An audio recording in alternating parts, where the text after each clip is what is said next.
Hello student, starting with ethanol and ethanoic acid. इस video में हम कंप्लीट इथेनॉल और इथेनोइक एसिड के बारे में स्टडी करेंगे, इवन सम क्वेश्चंस को भी कंप्लीट करेंगे। एक्सपेक्टिंग कि आपने पहले के सारे वीडियोस देखे हुए हैं, है ना। आपको कंपाउंड्स या फिर कार्बन के कंपाउंड्स को प्रेजेंट कैसे करना है, नेम कैसे करना है, ये आपको पता है। अगर आपको नहीं पता तो प्लीज आप पहले उन वीडियोस को कंप्लीट करो, फिर आप इस टॉपिक से स्टार्ट करो। देखो, दो कंपाउंड्स के बारे में ये बोर्ड पे लिखी गई चीज, इथेनॉल के बारे में कंप्लीट इंफॉर्मेशन है, टेक्स्ट बुक में जितना दिया हुआ है। इथेनोइक एसिड भी ऑलमोस्ट इतना ही है, ज्यादा बड़े टॉपिक नहीं है, बट क्वेश्चन थोड़ा घुमा फिरा के पूछता है, so will also complete with the question, है ना, ताकि आपको समझ में आए कि क्वेश्चन कैसे पूछा जाता है। सो पहली बात करते हैं फिजिकल प्रॉपर्टीज के बारे में। देखो, वर्ड इथेनॉल सुनते ही दारू दिमाग में चमक गया। पहला पॉइंट, लिक्विड है, सबको समझ में आ गया। दूसरा पॉइंट है उसकी मेल्टिंग और बॉइलिंग पॉइंट। आपको टेम्परेचर याद रखने की बिल्कुल जरूरत नहीं है, आप जस्ट इतना याद रखना, दैट इज अल्कोहल की मेल्टिंग और बॉइलिंग पॉइंट जो होती है वो लो होती है, दैट्स इट, है ना। आपने देखा होगा एक्सप्लोसिव नेचर का होता है। थर्ड पॉइंट आपके, ठीक है, it is soluble in water, सबको पता है। अब जो नहीं पता है या जो आपको लर्न करने वाला पार्ट है उस पर चलते हैं। इथेनॉल दे दिया, अगर इथेनॉल के अंदर मैं सोडियम डाल दूं तो ऑब्जर्वेशन में आपको कैसे दिखाई देगा, बहुत ज्यादा एफरवेसेंस निकलता हुआ दिखाई देगा, एज वेल एज गैस भी निकलेगी, है ना। तो एफरवेसेंस आपको किसके दिखाई देंगे, सबसे पहली बात जो इथेनॉल है यहां से उसका हाइड्रोजन रिलीज हो जाएगा और सोडियम जो होगा इसके साथ बॉन्ड बना लेगा, तो आपको प्रोडक्ट कैसा मिलेगा, CH3 CH2O Na मिल जाएगा, प्लस हाइड्रोजन की एटॉमिसिटी कितनी होती है, 2 होती है, तो एक हाइड्रोजन तो रहेगा नहीं, हमें कितना लिखना पड़ेगा, 2 हाइड्रोजन। अच्छा, अब यहाँ रिएक्शन में से तो हमने एक ही निकाला था, इसलिए रिएक्शन को बैलेंस करने के लिए हम क्या करेंगे, यहाँ 2 लिखेंगे, यहाँ 2 लिख दिया, मतलब ये पूरा कंपाउंड क्या हो गया, बोलो 2, मतलब सोडियम भी कितना हो गया। इसकी नेम की बात करें, so name is something metal, जब भी आपको दिखाई दे तो मेटल का नाम पहले आना चाहिए। सोडियम हो गया, ऑक्सीजन है 2 कार्बन के साथ, सो दैट इज इथ, एंड देन ऑक्साइड, ऑक्सीजन के लिए हम क्या लिखेंगे, ऑक्साइड, तो दैट इज सोडियम इथॉक्साइड, और हाइड्रोजन गैस, है ना। एग्जाम में कभी कभी ये ऑब्जर्वेशन के तौर पे इसके क्वेश्चन को पूछा गया है कि अगर सोडियम मेटल को आप इथेनॉल के सोल्यूशन में डालोगे तो क्या ऑब्जर्वेशन दिखाई देगा। सो आपका आंसर होगा इवोल्यूशन ऑफ हाइड्रोजन गैस होगा, जिसको आप अगर टेस्ट करने की बात करोगे, so you will test it, it will burn with pop sound, है ना। वो बर्न होगा किसके साथ, बोलो, पॉप साउंड के साथ। और रैपिड एफरवेसेंस, एफरवेसेंस का मतलब समझ में आता है, that is rapid evolution of gas, ठीक है ना। जो आपको बबल या सोडा की बोतल जब आप ओपन करते हो तो बहुत ऐसे बबल्स दिखाई देते हैं, that is something called as effervescence.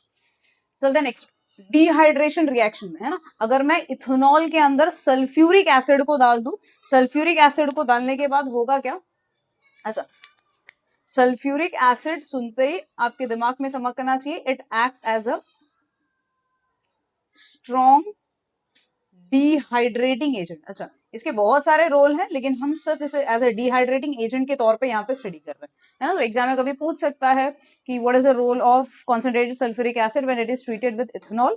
सो वो बिहेव करता है as a dehydrating agent. Reaction आप कैसे करोगे, डिहाइड्रेटिंग मतलब वाटर रिमूव करेगा, सो जिस कार्बन के पास OH है उसके एडजेसेंट वाले कार्बन से आप क्या निकाल दोगे, H निकाल दोगे, है ना। सो आपके पास कंपाउंड अब क्या बच जाएगा, H है, C, यहाँ पे H आया, C, यहाँ पे H आया, यहाँ पे H आया। देखो, ये कार्बन की वैलेंसी और ये कार्बन की वैलेंसी, दोनों की वैलेंसी फ्री हुई है ना। सो ये क्या करेंगे, आपस में बॉन्ड बना लेंगे, प्लस यहाँ पे क्या आ जाएगा, H2। So that is something we got ethene over here, ethanol से। So there only 2 reactions we have, है ना। इनफैक्ट आप तीसरा वाला जो ऑक्सीडेशन का रिएक्शन हम पढ़े थे वो भी इसका ही पार्ट है, दैट इज इथेनॉल के अंदर अगर आप ऑक्सीडाइजिंग एजेंट डालते हो KMnO4 K2Cr2O7 तो वो ऑक्सीडाइज होकर इथेनोइक एसिड बनता है। और बाकी ये दो, है ना, इथेनॉल के अंदर आप सोडियम डाल रहे हो, सोडियम इथॉक्साइड बन रहा है, इथेनॉल के अंदर कॉन्सेंट्रेटेड सल्फ्यूरिक एसिड डाल रहे हो, इथीन बन रहा है। यूजेस की बात करते हैं, सो दैट इज, ठीक है, ethanol that is active ingredient in all the alcoholic, जितने भी अल्कोहलिक है उसमें जो एक्टिव इंग्रेडिएंट है दैट इज इथेनॉल। दूसरा आपको दिया हुआ है कि मेडिसिन में यूज होता है as a tincture of iodine. Tincture of iodine is something, अगर अल्कोहल और आयोडीन का आप मिक्सचर ले लो, so that is called as tincture of iodine, उसे एंटीसेप्टिक की तरह एक्ट करता है, ठीक है। एंड नेक्स्ट आपके पास है कफ सिरप्स में प्रेजेंट है, गुड सॉल्वेंट की तरह। गुड सॉल्वेंट का सिंपल मतलब है कि बहुत सारी चीजें है, डिजोल्व होती है इसके अंदर। आपने देखा होगा कि इंक वगैरह कहीं लग गया है तो आप अल्कोहल से क्लीन करो, सो वो निकल जाएगा। So that's it. देखो इतना छोटू सा टॉपिक है इथेनॉल, बहुत इजी सा, 5 मिनट में देखो इथेनॉल का टॉपिक खत्म हो गया। सेम वे 7 to 8 मिनट्स लगेगा इथेनोइक एसिड को कंप्लीट करने के लिए, और फिर हम इसके क्वेश्चंस करेंगे। स्टार्टिंग विद इथेनोइक एसिड, जैसे कि देख रहे हो बोर्ड पे जितना पार्ट लिखा हुआ, इसके बाद और आपके पास सिर्फ 2 रिएक्शन है that will completely cover up with the ethanoic acid. ठीक है, बड़ा आसान सा टॉपिक है, 4 रिएक्शंस है, ऑलमोस्ट रिएक्शंस जो है वो सिमिलर टाइप के हैं, ये आपने एसिड बेस वाले चैप्टर में स्टडी किया हुआ। उसको स्टार्ट करते हैं फिजिकल प्रॉपर्टीज। अच्छा, यहाँ से एक पॉइंट बहुत ज्यादा इंपॉर्टेंट है, दैट इज पहली बात तो इसकी मेल्टिंग पॉइंट जो है दैट इज 290 केल्विन। 290 केल्विन अगर डिग्री सेल्सियस में बोलूं तो 17 डिग्री सेल्सियस हो गया, है ना, जो तो बहुत ही कम है। लाइक जहां पे पानी बर्फ 0 पे आने पे तब होगा, ये 17 पे ही होना शुरू हो जाता है, इसीलिए इसको बोला गया है ग्लेशियल एसिडिक एसिड, है ना। अगर विंटर की सीजन में इसको रखा जाए या फिर एसी के यहाँ पे अगर टेम्परेचर 17-18 वाला है, तो वहां पे भी आप देखोगे कि ये फ्रीज होना, सॉलिडिफाई होना शुरू हो जा रहा है, इसीलिए उसको बोला ग्लेशियर से रिप्रेजेंट कर रहा है, इसलिए उसको ग्लेशियल एसिडिक एसिड भी बोलते हैं ना। एग्जाम में आपको क्वेश्चन पूछ सकता है why pure acidic acid is also known as glacial acidic acid, तो आपका आंसर होगा because it has very very low freezing point that is 17 degree Celsius या 290 kelvin. That was the reason, like वो ice flaky type substance बना लेता है, इसलिए उसे ग्लेशियल एसिडिक एसिड भी बोला जाता है। चलते केमिकल प्रॉपर्टी से। अच्छा, उसका नाम ही बता रहा है कि वो एसिड है, इसीलिए अगर आप किसी भी ब्लू लिटमस पेपर से अगर आप ट्रीट करते हो तो blue litmus paper will turn to red. Easy सा। अच्छा, यहां से मोस्ट इंपॉर्टेंट ये एस्टरिफिकेशन और सपोनिफिकेशन, ये 2 चीजें बहुत ज्यादा इंपॉर्टेंट है। एस्टरिफिकेशन की बात कर लेते हैं, जैसे आपने फंक्शनल ग्रुप्स पढ़े हैं, carboxylic acid, aldehyde, ketone, alcohol, so वैसे ही एक टाइप का फंक्शनल ग्रुप है एस्टर भी, है ना, जो आपको स्टडी में नहीं था, आईयूपीएससी में नहीं आएगा, सिर्फ अगर आपको आता भी है तो एक ही कंपाउंड का आएगा। सो एस्टरिफिकेशन रिएक्शन में है क्या, जो इथेनोइक एसिड या फिर एसिटिक एसिड की बात करें, यहाँ पे एसिटिक एसिड ले लिया और ये क्या ले लिया, इथेनॉल ले लिया, उसको अगर आप कॉन्सेंट्रेटेड, है ना, दोनों को मिक्स करोगे कॉन्सेंट्रेटेड सल्फ्यूरिक एसिड के प्रेजेंस में, सो यहाँ पे ये वापस से अगर यहाँ पे कॉन्सेंट्रेटेड सल्फ्यूरिक एसिड की बात करूं, क्या रोल प्ले करता है, so it act as a strong dehydrating agent की तरह एक्ट करता है, डिहाइड्रेटिंग एजेंट की तरह एक्ट करता है ना। अच्छा, डिहाइड्रेटिंग एजेंट रहेगा मतलब हमेशा आप मॉलिक्यूल में से क्या निकालने वाले हो, वाटर को रिमूव करने वाले हो। सो अब देखो यहाँ पे क्या होगा, जो आपके पास एसिटिक एसिड है उसमें से आप यहाँ से OH निकाल दोगे, OH वाला पार्ट निकालोगे, और अल्कोहल वाले पार्ट में से आप H निकालोगे। फाइन, समझ में आ रहा है। इथेनोइक एसिड से आप OH निकाल रहे हो, इथेनॉल से आप H निकाल रहे हो। अच्छा, अब जहां से आपने बॉन्ड को क्लीव किया है, जिस एटम की वैलेंसीज को आपने फ्री की है, आप उसी मॉलिक्यूल्स को, एटम्स को वापस से ज्वाइन करोगे उसी तरीके से। सो देखो क्या है, मेरे पास मैंने CH3 को कोई चेंज नहीं किया, वैसे का वैसा ही है, फिर मेरे पास C डबल बॉन्ड O वैसा ही है। अब यहाँ से इसका बॉन्ड टूटा है ना, और यहाँ पे इसका इससे बॉन्ड थोड़ी ना टूटा है, यहाँ तो इस ऑक्सीजन की वैलेंसी फ्री हुई ना। सो आप लिखते समय भी उसको उसी तरीके से लिखोगे कि इस ऑक्सीजन ने इस हाइड्रोजन से बॉन्ड तोड़कर इस कार्बन से बॉन्ड बनाया है। फिर यहाँ पे क्या प्रेजेंट है, CH2 है और CH3, है ना, तो ये जो चीज ऐसे जा रही है, ये ऐसे ही आप क्या कर दोगे, ज्वाइन कर दोगे, तो ये एस्टर बन गया, है ना। आपने कार्बोक्सिलिक एसिड कैसे पढ़ा था कि R होगा, C डबल बॉन्ड OH होगा ना। एस्टर क्या होता है, आपके पास इस जगह से H हटाकर यहाँ भी क्या रहेगा, R रहेगा, ठीक है ना। सो यहाँ पे आप देख सकते हो, ये एक कार्बन की चेन हुई R, ये एक और कार्बन की चेन हुई, और उसके बीच में ये C डबल बॉन्ड O वाला group, C double bond O वाला ग्रुप, है ना। So this is something ester.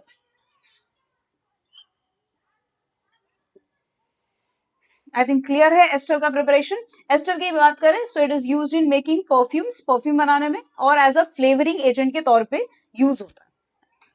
और उसका एक तीसरा यूज है सपोनिफिकेशन के लिए भी, है ना। सपोनिफिकेशन वर्ड ही बता रहा है, सोप को बनाने का जो प्रोसेस होगा that is called as saponification. So अगर मैं यहाँ पे एस्टर को ले लूं, एस्टर को मैंने अगर NaOH से ट्रीट किया, सो आप इसमें आप बॉन्ड का क्लीवेज देखो कैसे देखो।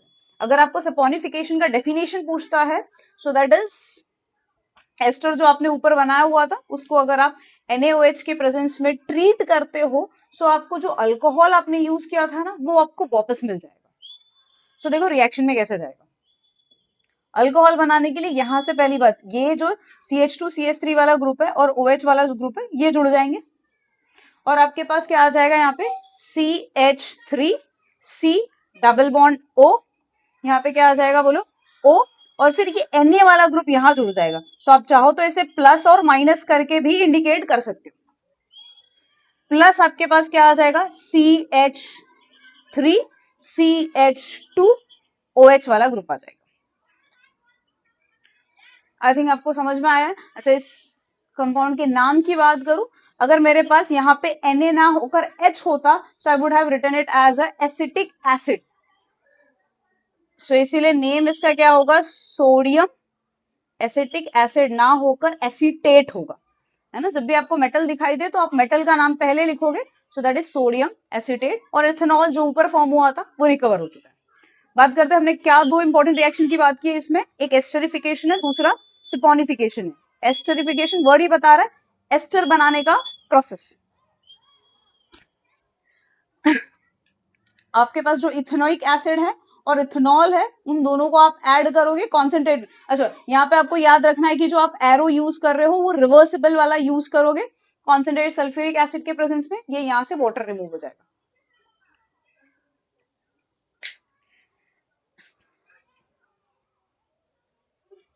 प्लस यहाँ पे आपके पास H2O भी आ जाएगा।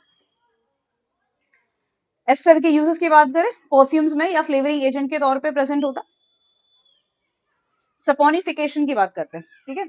सपोनिफिकेशन इज समथिंग, सोप बनाने का प्रोसेस। सो यहाँ पे एस्टर वाला जो कंपाउंड है, जब आप NaOH से उसको ट्रीट करोगे, सो आपको मिल जाएगा सोडियम एसिटेट, प्लस आपको क्या मिल जाएगा बोलो, ethanol. I think this is clear. बढ़ते कुछ नए रिएक्शंस की तरफ। आगे की दो और रिएक्शंस के बारे में बात करते हैं। सिंपलेस्ट रिएक्शन है, ठीक है। आप देखो यहाँ पे जो कंपाउंड यूज किया है एसिटिक एसिड है, और यहाँ पे जो कंपाउंड है दैट इज बेस है ना, NaOH है। सो एसिड और अगर बेस रिएक्शन करते हैं तो प्रोडक्ट अपने को क्या मिलता है, सॉल्ट एंड वाटर, है ना। सो एसिड क्या करता है, H+ डोनर होता है, यहाँ से ये क्या निकलेगा H, और यहाँ से क्या निकलेगा OH वाला पार्ट निकल जाए। अच्छा, एस्टर वाले रिएक्शन में मैंने आपको जब एसिड के साथ रिएक्शन बताया था, एसिडिक एसिड के साथ, तो वहां से मैंने OH निकाला था, है ना। वहां पे वो रिएक्शन ही थोड़ा डिफरेंट मैनर में जाता है, हालांकि निकलता उसी का OH है ना। बट आप इस चीज को याद रखोगे, सिर्फ एस्टर वाले रिएक्शन में ऐसा होता है कि वहां एसिडिक एसिड OH देता है, और बाकी सारे रिएक्शन में ऐसा होगा कि एसिडिक एसिड सिर्फ H देगा। सो एसिड है, उसने दे दिया H, मेरे को यहाँ प्रोडक्ट क्या मिल जाएगा, CH3 मिलेगा, C डबल बॉन्ड O मिलेगा, O है यहाँ पे, और क्या आ जाएगा बोलो, Na, प्लस यहाँ क्या आ जाएगा बोलो, H2O, ठीक है। पानी निकल गया। अब यहाँ पे वापस इसका जो नेम है वो पहले वाले की तरह मैच होगा, दैट इज अगर यहाँ पे Na की जगह एक H होता तो वो एसिडिक एसिड होता, लेकिन अब तो मेटल आ चुका है, तो इसलिए इसका नेम हो जाएगा सोडियम एसीटेट। देखो बड़ा इजी सा रिएक्शन है ना, एसिड एंड बेस रिएक्शन कर रहा है, सॉल्ट एंड वाटर आपको मिल जा रहा है। नेक्स्ट सेम वे ये भी एसिड बेस जैसा ही रिएक्शन है। यहाँ पे ये compound Na2CO3 is something washing soda है आपके पास, है ना, 10H2O लगा दोगे।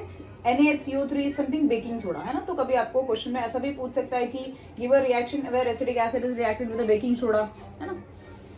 चलते ये वाले पार्ट पे। अच्छा, Na2CO3 या NaHCO3 की बात करें, दोनों के दोनों स्ट्रॉन्ग बेस है ना, मतलब बेसिक सॉल्ट है। Na जो है वो स्ट्रॉन्ग बेस से बना हुआ है NaOH से, और CO3 जो आ रहा है वो H2CO3 से बना हुआ है ना, तो बेसिक सॉल्ट है। सो मतलब मैं बोल दूं बेसिक नेचर ही दिखाएगा। सो सेम वे वापस से क्या करेगा, एसिड जो होगा वो अपना H रिलीज करेगा, सो that is CH3 C double bond O, यहाँ पे क्या आ जाएगा Na, यहाँ से H निकल गया, प्लस नेक्स्ट अब क्या बन रहा है, यहाँ एक H लेकर और CO3 लेकर क्या बन जाएगा, यहाँ पे H के ऊपर +1 है, CO3 के ऊपर -2 है, मैं क्रिस क्रॉस कर दूं, मेरे को प्रोडक्ट क्या मिल जाएगा, H2CO3 मिल जाएगा। सो H2CO3 is carbonic acid. Carbonic acid जब डिकम्पोज होता है तो प्रोडक्ट आपको मिलता है H2O + CO2, है ना।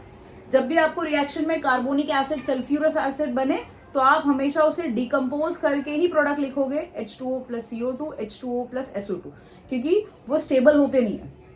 This carbonic acid is present in aerated drinks, soda water जो होता है। अच्छा, रिएक्शन को बैलेंस करने की अपने को जरूरत है। यहाँ पे आप देखोगे सोडियम का नंबर कितना है, 2 है, तो उसको बैलेंस करने के लिए मैंने यहाँ लिखा 2। ये पूरा ग्रुप कितना हो जाएगा, फिर वापस से 2, बाकी सारी चीजें बैलेंस। ओके, चलते हैं नेक्स्ट वाले रिएक्शन पे। एग्जैक्टली सेम रिएक्शन है, देखो फर्क कितने का है, सिर्फ यहाँ पे सोडियम 2 है और यहाँ पे सोडियम कितना है, 1 है। एग्जैक्टली सेम प्रोडक्ट बनेगा, एसिडिक एसिड रिएक्शन कर रहा है, CH3COO, यहाँ पे आ जाएगा Na। आप ऐसे भी लिख सकते हो या फिर ओपन फॉर्म में भी लिख सकते हो, plus H2O plus CO2। Reaction आपको बैलेंस करने की भी जरूरत नहीं। I think this is clear. चलते हैं यूजेस वाले पार्ट पे। यूजेस एसिडिक एसिड सबको पता है ना, 7th 8th में आप इस चीज को पढ़ लेते हो कि विनेगर का जो कॉम्पोजिशन होता है दैट इज एसिडिक एसिड है। It is for making vinegar which is widely used as a preservatives in pickle. And next synthesis of other compounds like ester है ना, एस्टर को बनाने के लिए हमने एसिडिक एसिड को यूज किया था। चलते हैं क्वेश्चन की तरफ। देखो ऐसे ही कुछ क्वेश्चंस आपको केस स्टडी में देखने को मिलने वाला है, और इतना बड़ा देखकर वो एक्स वाई देख के बच्चे बड़े कंफ्यूज हो जाते हैं। कंफ्यूज होने जैसी कोई बात नहीं है। आपको सबसे पहले ये सारी इंफॉर्मेशन अगर आपको पता होगा, रिएक्शंस आपको बाहर होंगे, आपको पता है कौन सा कंपाउंड किससे रिएक्शन करने के बाद क्या बनाता है, तो आपको डेफिनेटली ये वाली सारी चीजें आ जाएगी। देखो सबसे पहला पॉइंट मुझे क्या बोल रहा है कि कंपाउंड एक जो एक्स है वो हीटिंग के, अच्छा जब भी आप ऐसे वाले क्वेश्चंस को सॉल्व करो ना तो क्या करो, उसे लिखते जाया करो एक फॉर्मेट में। तो कंपाउंड एक एक्स है on heating with concentrated sulphuric acid. जब आप एक्स को कॉन्सेंट्रेटेड सल्फ्यूरिक एसिड से ट्रीट करोगे 443 केल्विन पे गिव्स एन अनसैचुरेटेड कंपाउंड। आपको Y मिल रहा है और ये आपको बता भी रहा है कि ये अनसैचुरेटेड कंपाउंड है। Now X also reacts with Na। अच्छा X Na के साथ भी रिएक्शन करता है, Na के साथ रिएक्शन करता है to evolve the colourless gas Z। I think बहुत बच्चों को क्लिक हो गया रहेगा अगर आपने पहले वाली वीडियो देखी हुई है तो। Identify X, Y, Z. Write the equation of the chemical reaction for the formation of Y, and also write the role of H2SO4 in the reaction. क्या मैं बोल दूं यहाँ पे ये X क्या है, मेरा इथेनॉल है ना, CH3CH2OH। इसके रोल की अगर मैं बात करूं तो एक्ट करता है किसकी तरह, डिहाइड्रेटिंग एजेंट की तरह एक्ट करता है। किसकी तरह एक्ट करता है, डिहाइड्रेटिंग एजेंट की तरह। प्रोडक्ट में मुझे यहाँ क्या मिल जाएगा बोलो, CH2 डबल बॉन्ड CH2 है ना, हमने पूरा एक्सप्लेनेशन पहले वाले इसमें स्टडी किया। नेक्स्ट सोडियम मेटल के साथ रिएक्शन वाला पार्ट हमने तो एक ही देखा है, तो आपको प्रोडक्ट में मिल जाएगा CH3CH2OH। जब आप Na से इसको ट्रीट करते हो तो यहां से हाइड्रोजन निकलेगा, CH3CH2O Na बन जाएगा प्लस H2। रिएक्शंस को बैलेंस कर दें तो यहाँ पे रिएक्शन को बैलेंसिंग के लिए हमें 2 लिखना पड़ेगा, क्योंकि हाइड्रोजन की एटॉमिसिटी डाई होती है, तो मैंने यहाँ 2 लिख दिया। ये 2 लिखा मतलब ये पूरा मॉलिक्यूल 2, मतलब सोडियम भी यहाँ लिखना। अच्छा नाम की अगर मैं बात करूँ तो क्या बन जाएगा बोलो, सोडियम इथॉक्साइड। Sodium ethoxide. आई समझा है आपको, है ना। जब भी आप रिएक्शन लिखो प्लीज सारे रिएक्टेंट्स एंड प्रोडक्ट्स के नाम लिखिए आप, ठीक है। चलते हैं कुछ और क्वेश्चन की तरफ, चलते हैं आगे इन 2 क्वेश्चन से, है ना। देखो केस स्टडी के ये क्वेश्चंस है। क्वेश्चन में आप देखो कि इतना ज्यादा इंफॉर्मेशन दिया हुआ है, बहुत बड़ा लेंथी सा क्वेश्चन दिख रहा है ना। बच्चे बड़ा सा क्वेश्चन देख के उसे स्टॉप कर देते, उसे अप्रोच ही नहीं करते। देखो ये पूरे क्वेश्चन सिर्फ एक रिएक्शन पे डिपेंडेंट है। आपको क्वेश्चन में क्या बोल रहा है, कोई कंपाउंड है x is form by the reaction of carboxylic acid, formula दिया हुआ है, and alcohol in the presence of few drop. जब भी आपको बोला जाए कार्बोक्सिलिक एसिड और अल्कोहल का कॉम्बिनेशन है, तब आपके पास एक ही रिएक्शन बचता है, दैट इज एस्टरिफिकेशन। अच्छा यहाँ पे 2 कार्बन का आपको कार्बोक्सिलिक एसिड दिया है, मतलब डेफिनेटली वो जो कंपाउंड रहेगा CH3COOH एसिडिक एसिड ही है। 2 कार्बन हो गए, हाइड्रोजन देखो कितने हो गए, 4 हो गए, ऑक्सीजन का नंबर कितना है, 2। So this something we have carboxylic. अच्छा पता नहीं अब अल्कोहल कौन सा वाला है, and alcohol in the presence of few drops of sulphuric acid. Will wait कि हम अल्कोहल कौन सा लिखे यहाँ पे, सल्फ्यूरिक एसिड यहाँ पे प्रेजेंट है। Now the alcohol on oxidation with the alkaline KMnO number 4 followed by acidification give the same carboxylic acid। अच्छा ये सेम कार्बोक्सिलिक एसिड देता है, मतलब ये वाला जो स्टेटमेंट बोल रहा है, यहां से लेकर यहां तक का जो स्टेटमेंट वो बोल रहा है ना, ये इंडिकेट कर रहा है कि जो अल्कोहल है वो भी 2 कार्बन वाला ही है, मतलब सेम एग्जैक्टली सेम रिएक्शन है जो हमने एस्टरिफिकेशन में पढ़ा है।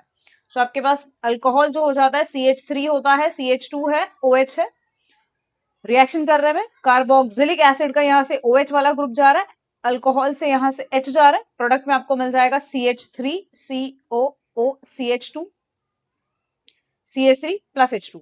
So this is something we got ester। पूछा है नाम क्या है, नाम स्ट्रक्चर पूछा है कार्बोक्सिलिक एसिड का। सो नेम आप प्रिफर करो कि सबसे पहले आप IUPAC नेम नहीं लिखो उसका, इथेनोइक एसिड, या फिर उसका कॉमन नेम है समथिंग एसिटिक एसिड। अल्कोहल की बात करें सो अल्कोहल दिस इथेनॉल है और ये है अपने पास एक्स वो जो बनता है, ठीक है ना। सो ये अपना आंसर है। देखो कितना एक ही सिर्फ रिएक्शन से आपको यहाँ पे 3 मार्क्स मिल जाएंगे, सिर्फ एक रिएक्शन के 3 मार्क मिल रहे हैं। जरा समझो कितना इजी है केमिस्ट्री। आपको दूसरे सब्जेक्ट्स में या बायो या फिजिक्स की बात करें तो हाँ डायग्राम्स है, न्यूमेरिकल्स है, बायो में बहुत ज्यादा स्टेटमेंट लिखना है। केमिस्ट्री में ऐसा कुछ नहीं है, आप जस्ट वीडियो को जितने आपको नोट्स दिए हुए उसको लिखो, रिएक्शन को 2-3 बार है ना गो थ्रू करो, फिर इन क्वेश्चंस पे अप्रोच करो। बड़ा इजी सा है ना, 5 मिनट का भी टाइम नहीं लगा, 1 मिनट में आप कंप्लीट कर लोगे। चलते ये वाले क्वेश्चन पे। क्वेश्चन क्या बोलता है, an open chain hydrocarbon x have the general formula. जब भी आपको ऐसे क्वेश्चंस दिखाई दे तो जो भी आप रीड करते जा रहे हो, जो भी इंफॉर्मेशन मिलते जा रहा है ना उसको लिखते जाओ, है ना, वरना वो वापस आपको दोबारा आपको रीड करने की जरूरत पड़ेगी। इट्स बेटर कि हम लिख लेते हैं कि उसमें फॉर्मूला क्या दिया हुआ है, CnH2n -2 is a hydrogenated in the presence of an catalyst। Hydrogenated मतलब यहाँ पे हाइड्रोजन डाला है, किसके प्रेजेंस में हाइड्रोजन डाला है, कैटलिस्ट के प्रेजेंस में, निकल, है ना। हमें रिएक्शन समझ में आ रहा है कौन सा वाला। सो ये अपने को इतनी इंफॉर्मेशन दी है। नेक्स्ट अब क्या बोलता है मालूम है, state the number of mole of hydrogen required to completely saturate 1 mole of compound X, है ना। ये अपने पास ये जो X वाला कंपाउंड है उसको कंप्लीटली, ये जो कंपाउंड है अनसैचुरेटेड है ना, उसको अगर मुझे कंप्लीटली सैचुरेट करना है तो मैं कितने मोल डालू। अब देखो अल्काइन जो उसमें तो ट्रिपल बॉन्ड रहेगा, तो ट्रिपल से अगर आपको सिंगल में जाना है तो बट ऑब्वियस आपको 2 बॉन्ड्स को ब्रेक करना पड़ेगा ना। तो क्या मैं यहाँ पे लिख दूं, मेरे को यहाँ 2 H2 को ऐड करना पड़ेगा, तब जाकर मेरा फॉर्मूला बनेगा CnH2n+2, है ना। आप इसे ऐसे भी समझ सकते हो, -2 है तो एक H2 लगा, -2 हटाने के लिए 2n बना, फिर आपने और एक H2 डाला जिससे वो +2। सो आपका बन गया सैचुरेटेड। सो आपका आंसर आएगा 2 मोल, है ना। यहाँ पे आपका आंसर कितना आएगा, 2 moles of H2 required. Next आपको क्या बोल रहा है, देखो the hydrocarbon X contain carbon carbon single bond, है ना, उसके पास कार्बन कार्बन सिंगल बॉन्ड है। Apart from the single bond state the number of type of other carbon carbon bond that will possibly present in the compound X, है ना। ये पहला statement क्या बता रहा है मालूम है, कि उसके पास एक सिंगल बॉन्ड है। अब आपने यहां से फॉर्मूले से आपको पता चला है ना कि उसके पास तो ट्रिपल बॉन्ड भी है, तो वही पूछ रहा है कि सिंगल बॉन्ड के अलावा उसके पास और क्या है। सो आपका जो स्ट्रक्चर बनेगा वो यहाँ पे हम कंसिडर कर लेते हैं, एक कार्बन कार्बन सिंगल बॉन्ड और फिर एक ट्रिपल बॉन्ड कंसिडर कर लेते हैं। अब इसकी आप वैलेंसी अगर सेटिस्फाई करो तो यहाँ पे हाइड्रोजन आप कितने लगा दोगे, H, and that is 3 hydrogen यहाँ लग जाएंगे। So that's done. देखो 1 मिनट से भी कम टाइम लगता है इस चीज को कंप्लीट करने में। आई थिंक आपको चीजें समझ में आई है। चलते कुछ नए क्वेश्चंस की तरफ जो आपको कमेंट सेक्शन में आंसर करने रहेंगे। सो ये देखो, ये रहे 2 क्वेश्चंस, कुछ ज्यादा ही बड़े क्वेश्चंस थे, ज्यादा मेहनत ले ली लिखने के लिए, है ना। आपको भी ऐसे डराया जाता है इतने बड़े क्वेश्चन देख के। आप क्वेश्चन देखो, दोनों में सिर्फ अभी हमने जो 4-5 रिएक्शन किए उसी में से सारे आंसर्स आ रहे हैं। पहला वाला क्वेश्चन आप देख लो, K2Cr2O7 H2SO4, ये सारी चीजें दी हुई है, बट ऑब्वियस ये कौन सा वाला रिएक्शन है, oxidation of alcohol to carboxylic acid वाला, ठीक है। और भी आपको पता कर रहा है कि ABCD इसमें से क्या है और रिएक्शंस आपको इसमें बताने। नेक्स्ट ये वाले में आप देखोगे बहुत सारी चीजें पूछी हुई है, R पूछा हुआ है, A पूछा हुआ है, S पूछा हुआ है, ठीक है ना, एंड इवन C भी पूछा हुआ है। देखो ओवरऑल पूरा रिएक्शन आपको दिखाई दे रहा है कि कार्बोक्सिलिक एसिड है, सोडियम वाला रिएक्शन है। So expecting this answer in comment section. चलो goodbye, good luck, keep learning, bye bye.